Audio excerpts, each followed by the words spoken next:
Well, hello, my muffins. It's Vicky, and welcome to another video discussing the names of stitches.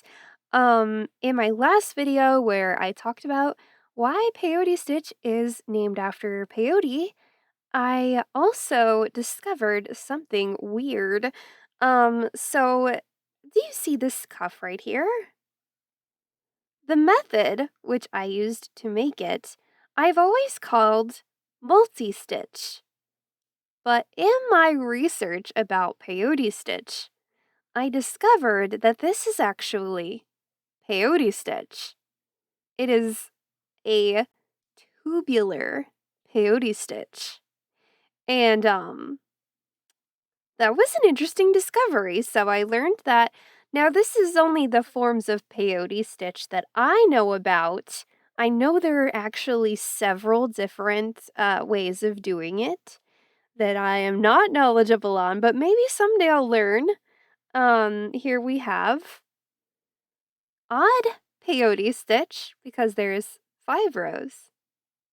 We have even peyote stitch because there's 6 rows. And then this would be tubular peyote stitch. And I started wondering like why don't we just call it that? So I tried looking up multi-stitch and I can't find any references to that being even the name of a stitch at all. Unless it's in the context of candy making. It seems like the only community that refers to this as multi-stitch is the candy community. Um, Other people who do beadwork don't seem to call it that, and I'm really confused. And I would just like to know if anyone has any information about why, when, and how we started calling this multi-stitch. Um, I don't know. I just think it's kind of weird and confusing.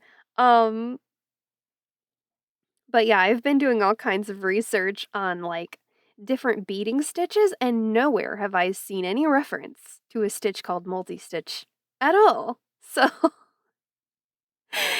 anyways, um, tubular peyote stitch.